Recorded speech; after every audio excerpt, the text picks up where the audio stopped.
Hello, folks. You know, in the past, the kingfish has had quite a few run-ins with his mama-in-law. For instance, there was a time about a year ago, the kingfish and sapphire had a fight, and they sent for Mama to settle the issue.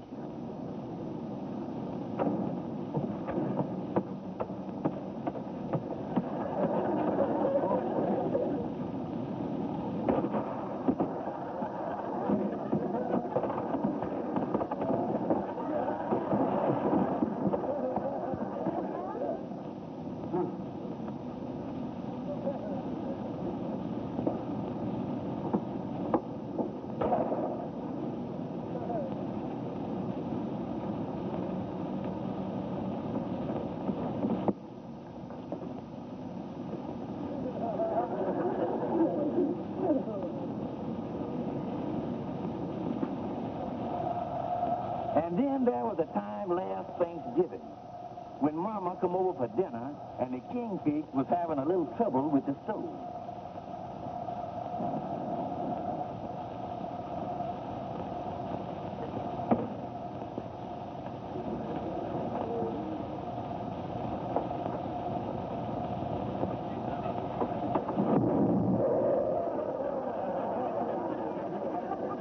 Well, just recently, the kingfish's mama-in-law moved in with him again on what looked like a permanent basis.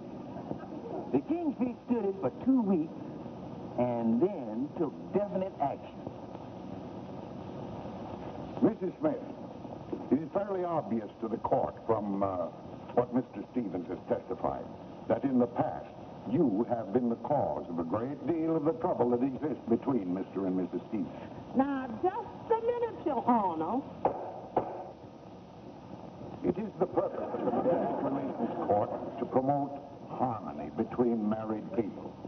So I hereby rule that in all domestic arguments between Mr. Stevens and his wife, Sapphire, you, Mrs. Smith, are to refrain from any and all interference. But, Your Honor. In other words, Mrs. Smith, during the period that you are residing with Mr. Stevens and Mrs. Stevens, should any question arise between husband and wife, this court orders you to remain silent at all times. Now, Your Honor. Silent at all times. That is all.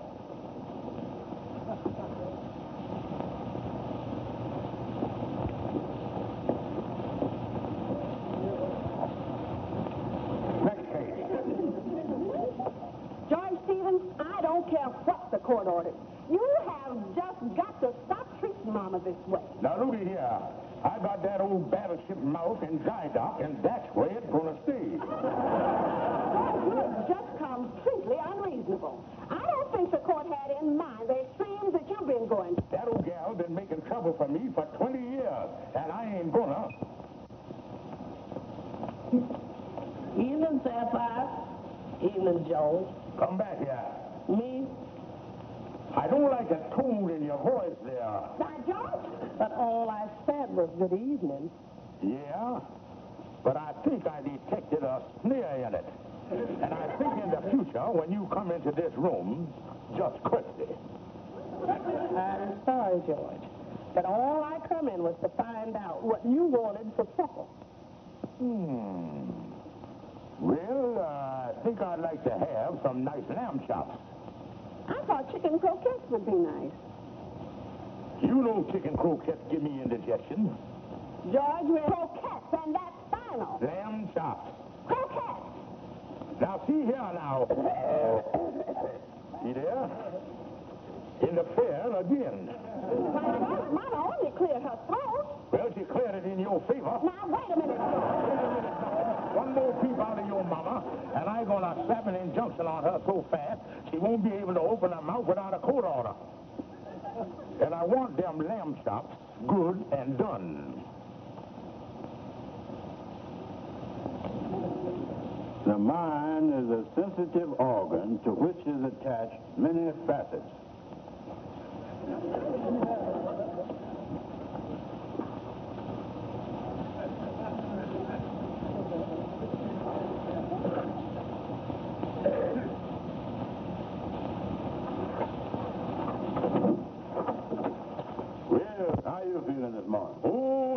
Well, Andy, chicken croquettes don't agree with me. How you doing with your mama-in-law? You still got a muzzle on the old walrus?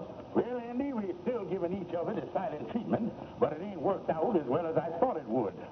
She don't say nothing, but that old gal can sit still nastier than anybody I ever seen. I guess you got a pretty nasty crop of in-laws. Take that brother-in-law of yours, Leroy. He ain't exactly no Freddie Bartholomew. Yeah, that Leroy really is something. Yeah. Say, Kingfish, I've been hearing about Sapphire's relatives. Ain't you got no relatives? Well, you see, Andy, I come from a very small family. My papa, he was a sailor in the Spanish-American War. Oh, he was, huh?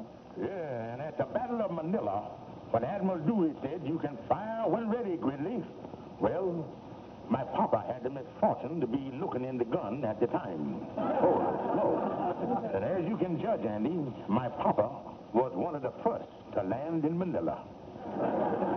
that's all the relatives you got, huh, Kingfish? Well, that's the only one I knows of, Andy, beside my cousin Sidney, and I haven't seen him since he was 5 or 6 years old.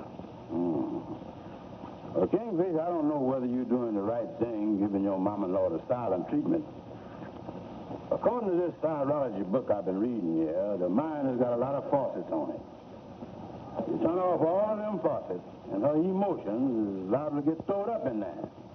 And one of these days, her brain is going to pop on her like a 50-cent basketball. Well, don't worry about me, Andy. When it comes to my mama-in-law, I got everything under control. Yes, sir, I'm sitting on top of that old elephant like Sabu.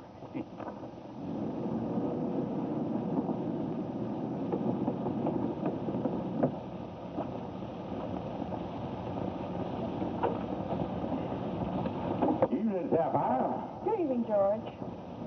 How soon will supper be ready? In a while.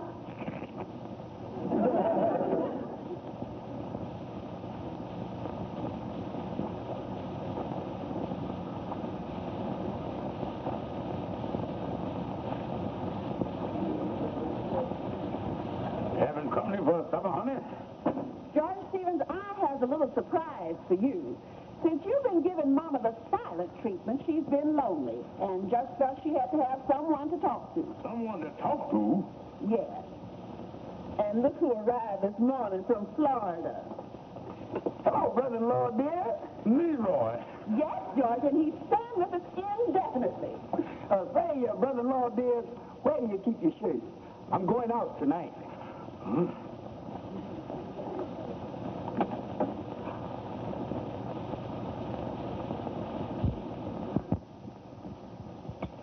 Well, it's so nice. All of us sitting down to breakfast together. I am so happy. And I got my little baby Leroy here with me. Yes, I'm here with my dear sister and my dear sweet mama. Oh, Leroy. Oh, mama. Please, folks, I'm eating. I get some more coffee. Yes, and get me some more of them flapjacks. In the words of John Paul Jones, I have not yet begun to eat. You're just as clever as you ever was.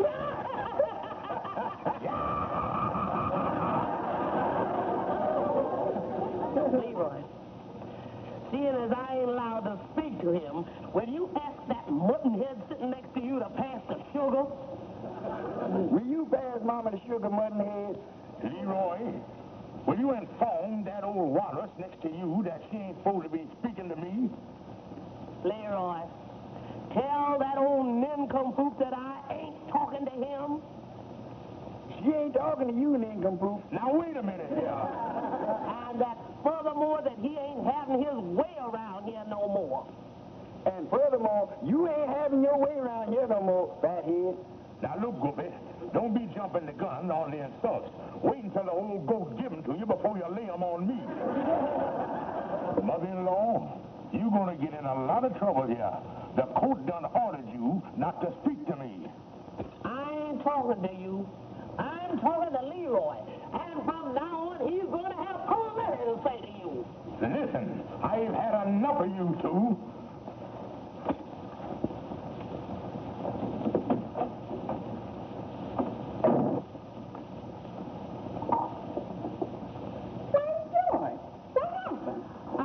haven't the slightest idea.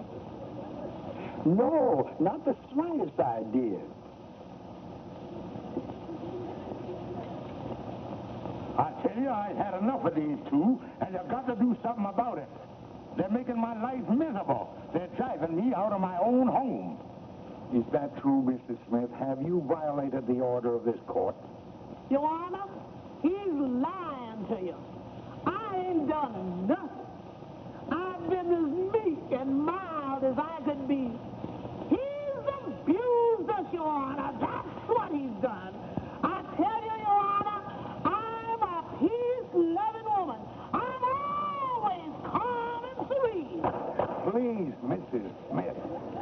I am afraid that your calmness and serenity are disturbing some of the other courtrooms. Now, there's not a question here of who is in the right or who is in the wrong. It appears that Mr. Stevens and his mother-in-law and his brother-in-law cannot live together in harmony. So, it is hereby the order of this court that Mrs. Smith and Leroy Smith vacate the premises without any further delay. But, Your Honor... Any violation of this order will be looked upon as contempt of court. That is all.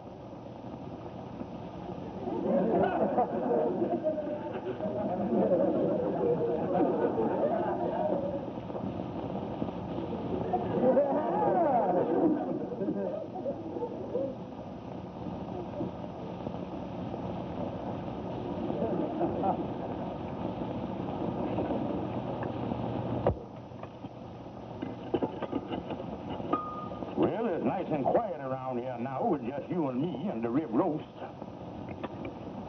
George Stevens, this is just about the dirtiest trick you ever pulled, having to coat order Mama and Leroy out of here. My own flesh and blood.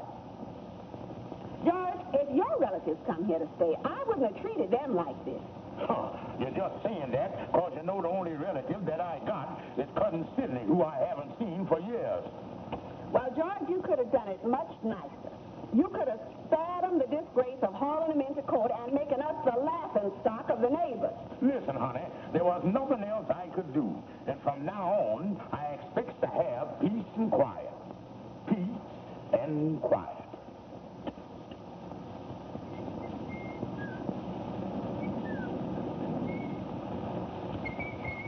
You know, Kingfish, sure is quiet around your place since the relatives done moved out. Yeah, Andy, since I got rid of Mama and Leroy, this place is like Madison Square Garden the day after the circus leaves.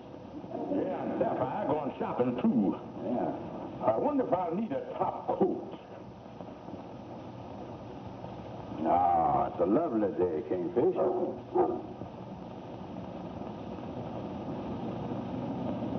Hey, there's a cute couple for you. Mm-hmm. Look at the coat on the boy and the hat. He looked like a fellow who once sold me a green tuxedo. And look at that girl with the dog and the bird. They must be with a circus.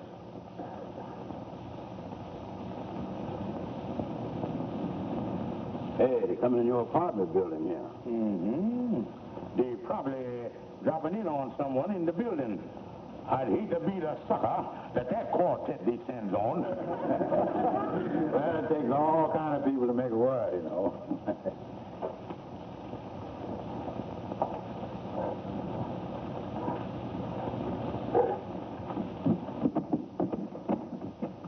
Then after that, Andy, we can get back to the lodge hall in time for the meeting.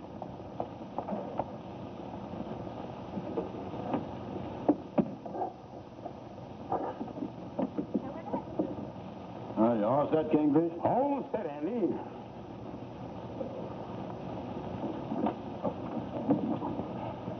Hello, could I help you? Is you looking for somebody? Yes, sonny boy, I'm looking for George Stevens. Well, I is, George Stevens. Bring in the bag, sonny.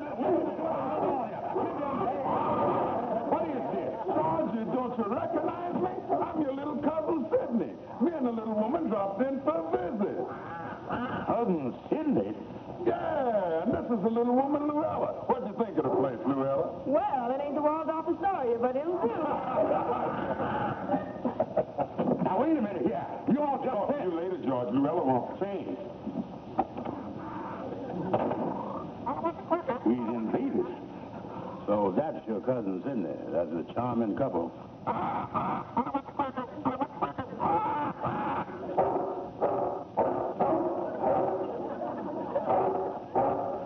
Get out of my chair.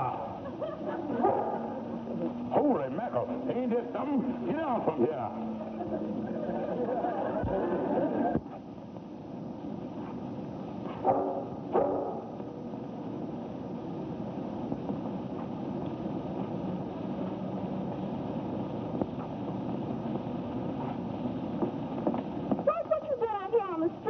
Honey, there's something I want to discuss with you. Well, we can discuss it up in the apartment. No, honey, I think we better discuss it down here.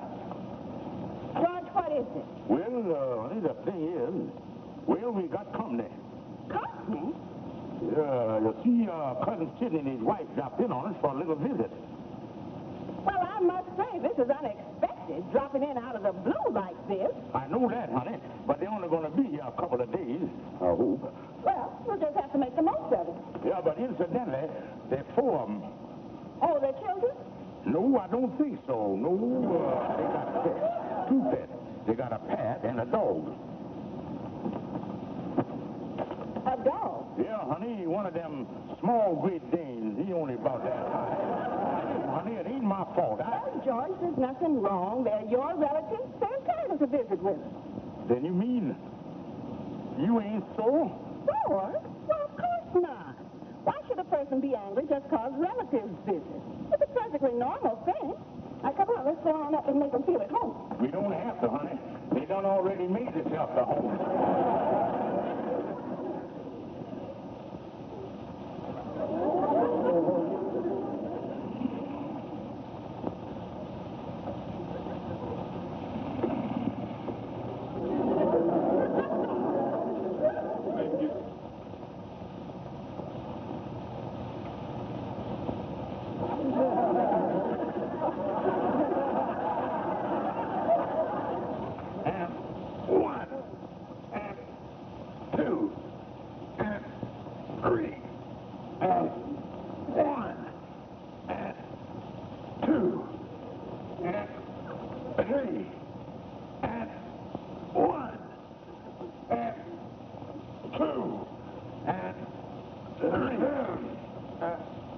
I come in here because it's making me rather nervous.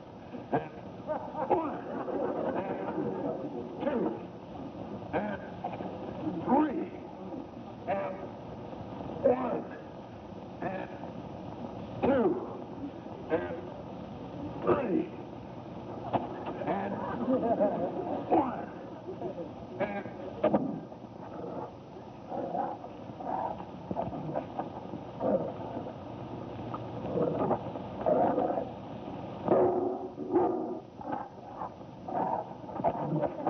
Good morning, Cousin Georgie.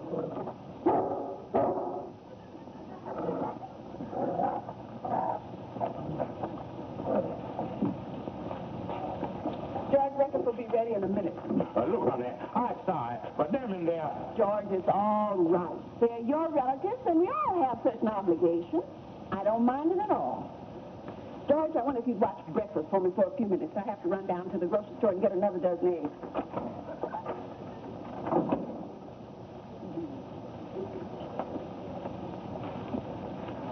Oh, me, what a life. What am I going to do? What am I going to do?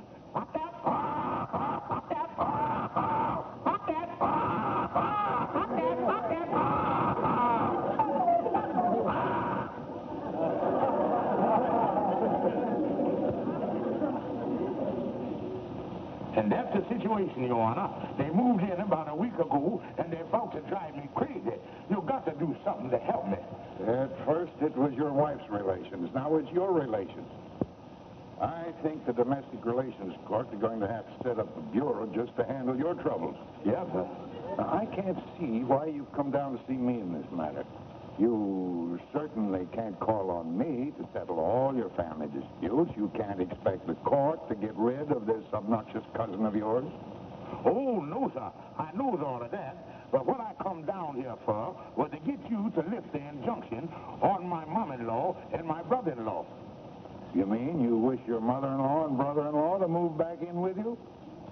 I figured he was the lesser of the two evils. Sidney's going to hang on like a bulldog, and the only way I can get him out is to tell him that my mom-in-law and my brother-in-law is moving back in. All right, Stevens, we'll lift the injunction at your request. Oh, thank you, sir. Thank you. But, Stevens, this is the last time the Domestic Relations Court is going to intervene in your case. In the future, you'll just have to work out your own problems. This is getting just a little ridiculous. But Mama and I is perfectly happy at the boarding house where we is right now. It's a lovely boarding house. Look, Leroy, I'm sure we talk this thing out, we can see eye to eye on the thing. Yeah, have another cigar, Leroy. Leroy, you and your sweet mama has just got to come back to me and Sapphire, and that's all there is to it. Move back in? Well, I don't know about that. I had the impression that we wasn't exactly welcome there. Why, Leroy, whatever give you that idea? Oh, I guess it was the little things. The way you used to kick me on my shins when Mama wasn't looking, and the way you hit my upper plate at mealtime. Oh, come on, Leroy. I think you're just being sensitive. Yeah, them was just boys' pranks of the kingfish.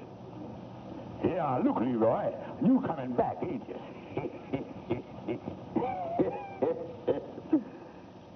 No, I ain't. Leroy, if you and your sweet mama come back, I'm going to give you $100, cash money. Oh, well, now that you put it on a sentimental basis, Mama and I'd be glad to move back in with your brother-in-law, dear.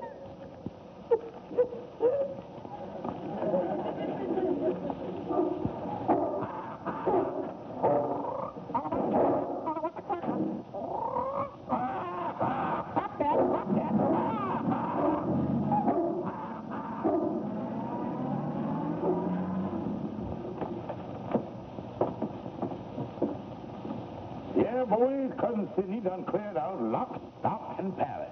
And your mama-in-law is moving back in this afternoon, huh, Kingfish? Yeah, I chose the lesser of the two evils. Well, I'm glad it worked out this way. You ought to try being as nice to your mama-in-law as Sapphire was to that cousin Sidney of yours. Yeah, Amos, I got to hand it to Sapphire. She's a wonderful woman. And all the time that obnoxious Sidney was there, she never complained once. Oh, she a grand little woman, boy. A grand little woman. And she taught me something, too. A lesson in loyalty. So I'm going to go all out to make Mama and Leroy feel at home. Yeah, that was something. Your cousin Sidney and his wife showing up after you hadn't seen each other since you was kids. Yeah, relatives is a tricky thing, all right. They like radishes. Just when you think you've heard the last of them, there they is giving you trouble.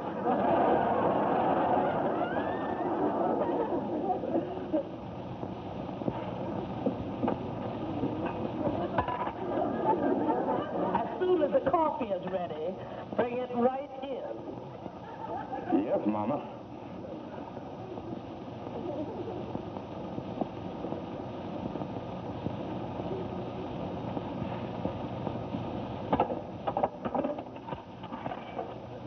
Mama, it seems like you got George under your thumb again. Yes, Mama, he sure has changed his tune. And Mama, I got to hand it to you and Sapphire. Honey, it worked out fine. But we must never let George know that we got those two friends of ours from